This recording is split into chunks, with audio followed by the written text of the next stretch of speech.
Hi, this is Stacey Hyde, and I'm back with another episode of Better Financial Health in 15 Minutes or Less.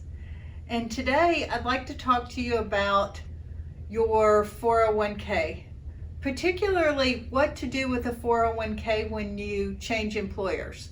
And I'm using 401k generically because if you work for a not-for-profit or hospital, you may have a 403b. Or if you work for a government agency, you may have a 457 plan.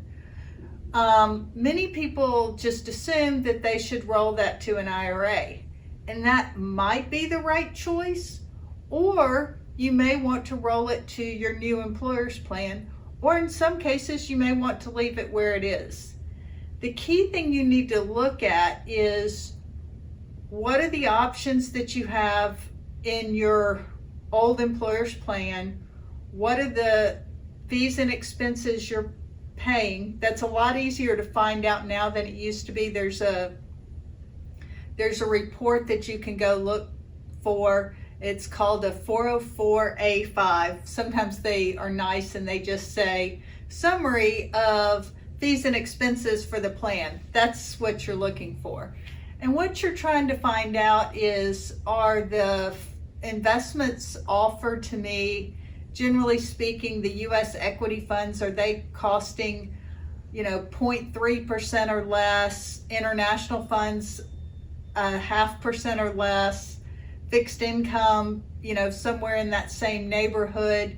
Emerging markets are going to be higher. Any specialty funds are generally going to be higher. But you're looking for lower expenses, and then administrative fees that you may pay for a financial advisor or managing your account, anything like that.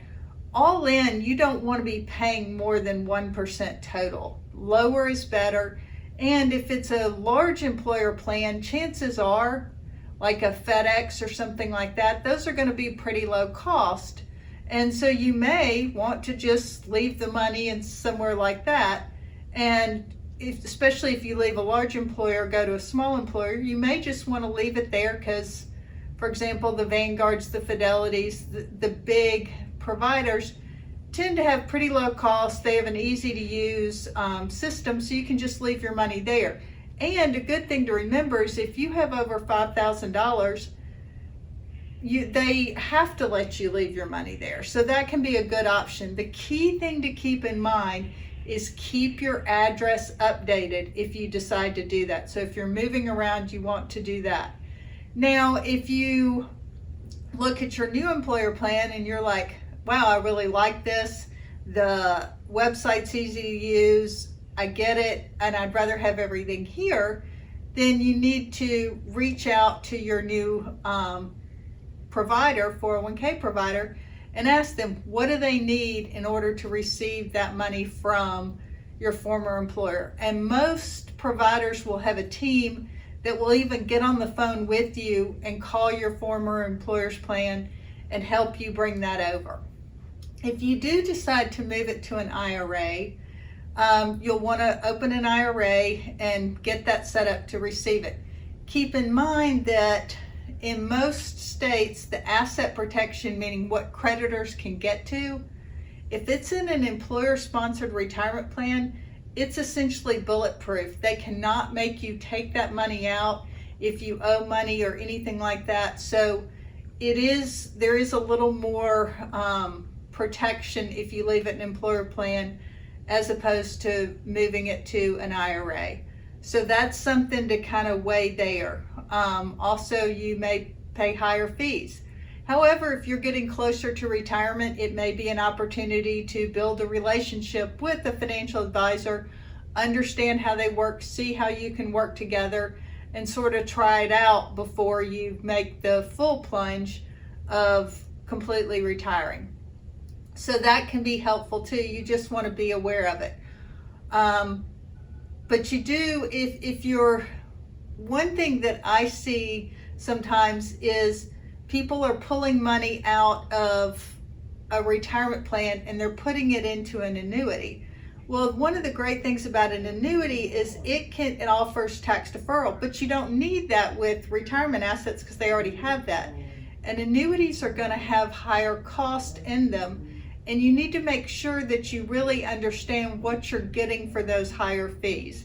Some of them may offer, well, you can get this income in retirement, but you really need to dig deep into that, because sometimes that stuff sounds really good and there's a lot of sizzle to it, but there's not a lot of steak. And you need to understand what flexibility you're giving up in order to get those benefits. So if someone tries to convince you to take money out of your former employer's qualified plan and put it into an annuity, you really want to go slow on that, particularly if you are under age 50, because the benefits of a lot of those income riders and things like that, they really aren't going to do a lot for you if you're much younger, because there's just too much time and markets can really work for you. You also don't want to lock up all your assets in something like that, because they do have a lot of rules that you have to comply with. And if you pull out more money than the rider on the annuity says you're able to, then you can void what you've been paying for all these years. So you just want to make sure that you understand exactly how you can take money out, how long the surrender charge may be for, and if you take out more than the 5% you're allowed, that I say 5%, some are lower at 4. If you're younger, it could be as low as 3. Some get higher if you wait into your 70s.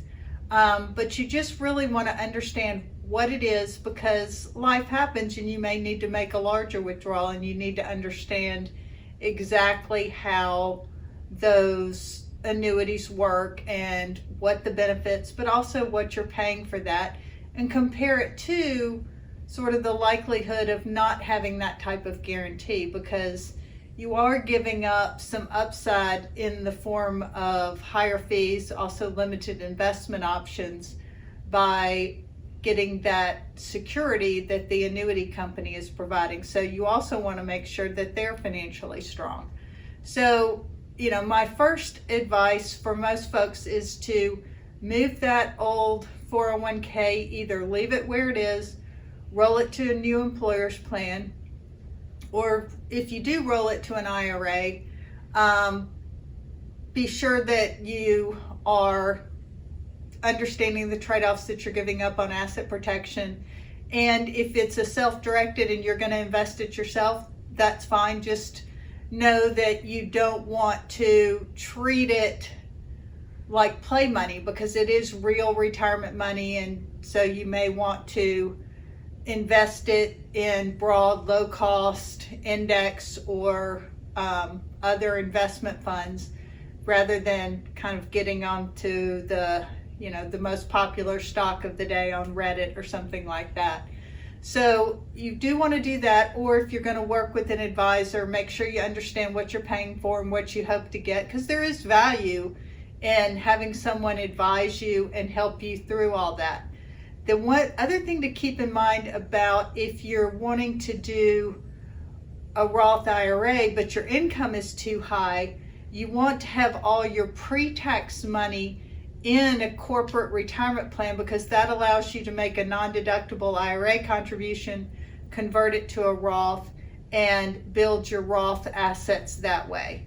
So there is some advantage to having all of your pre-tax money in a corporate retirement plan. So I hope that helps. That was a question my brother texted me this morning. His wife had changed employers, wanted to know what to do with the funds. I recommended that she roll it to her new employer's plan and use a target date fund, because they don't like making investment decisions, but they want to be smart about what they're doing for retirement. So bottom line, that may be the best bet for you as well. And I hope that your new job works out and you're able to build and grow in your career and increase your savings for retirement. This has been